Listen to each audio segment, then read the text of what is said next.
প্রাণনাশের হুমকির কারণে জুলাই মাসে অত্যন্ত গোপনীয়তার সঙ্গে তুরস্ক ছেড়েছিলেন মার্কিন প্রেসিডেন্ট ডোনাল্ড ট্রাম্প। এ নিয়ে ওয়াশিংটন পোস্টের একটি প্রতিবেদনে চমকপ্রদ একটি তথ্য জানা গেছে। ন্যাটো সম্মেলনে যোগ দিতে ট্রাম্প কাতার থেকে পাওয়া নতুন এয়ারফোর্স ওয়ানে করে আঙ্কারা গেলেও ফেরার পথে অপ্রত্যাশিতভাবে পুরনো এয়ারফোর্স ওয়ান ব্যবহার করেন। তবে ওয়াশিংটন পোস্টের প্রতিবেদনে বলা হয়েছে, এই উড়োজাহাজেও ছিলেন না প্রেসিডেন্ট ট্রাম্প, বরং এর চেয়েও ছোট একটি সামরিক উড়োজাহাজে তুরস্ক ছাড়েন তিনি। আমরা ওয়াইফাই ছাড়াই ধূপধাপ আপলোড করি, কারণ আমাদের কাছে বেশি জিবি আছে। বেশি জিবি জিতবেন মাই জিপি অ্যাপে।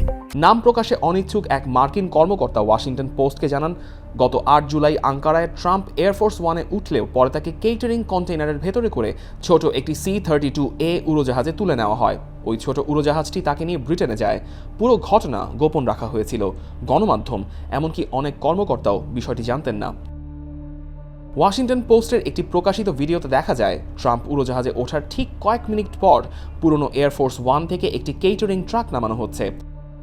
ভিডিওতে আরও দেখা যায়, ট্রাকটি সেখান থেকে দূরে থাকা ছোট C-32A উড়োজাহাজের দিকে এগিয়ে যাচ্ছে।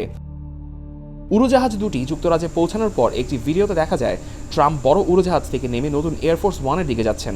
তবে তিনি কিভাবে পুনরায় বড় উড়োজাহাজে ফিরে গিয়েছিলেন সে বিষয়ে নিশ্চিত হওয়া যায়নি বলে জানিয়েছে ওয়াশিংটন পোস্ট।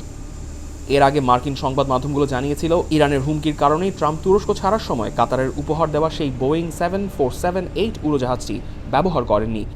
ট্রাম্প সে সময় দাবি করেছিলেন, তিনি পুরনো বোয়িং 747 উড়োজাহাজে ফিরছেন যেন ব্রিটেনের বিমান ঘাঁটিতে থাকা মার্কিন সেনারা নতুন উড়োজাহাজটি দেখার সুযোগ পান।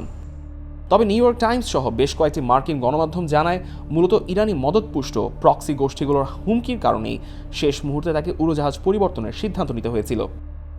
এই ঘটনা কাতার থেকে উপহার পাওয়া নতুন উড়োজাহাজ নিয়ে নতুন করে প্রশ্নের জন্ম দিয়েছে। নিউ ইয়র্ক টাইমসের প্রতিবেদনে বলা হয়, পুরনো এয়ারফোর্স ওয়ানের মতো এই নতুন উড়োজাহাজে পর্যাপ্ত নিরাপত্তা ব্যবস্থা, এমনকি ক্ষেপণাস্ত্র প্রতিরক্ষা ব্যবস্থাও নেই।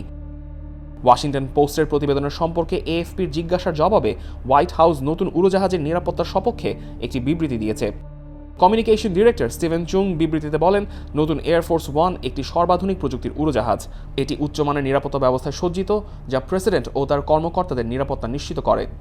তিনি আরও বলেন, প্রেসিডেন্ট সম্প্রতি যেমনটা বলেছেন, আমেরিকার অনেক শত্রু রয়েছে যারা তাকে টার্গেট বানিয়ে রেখেছে। এসব হুমকি মোকাবেলায় তারা সম্ভাব্য সব ধরনের পদক্ষেপ নেন। আমরা ওয়াইফাই ছাড়াই ধূপধাপ আপলোড করি, কারণ আমাদের কাছে বেশি জিবি আছে। বেশি জিবি জিতবেন মাই জিপি অ্যাপে।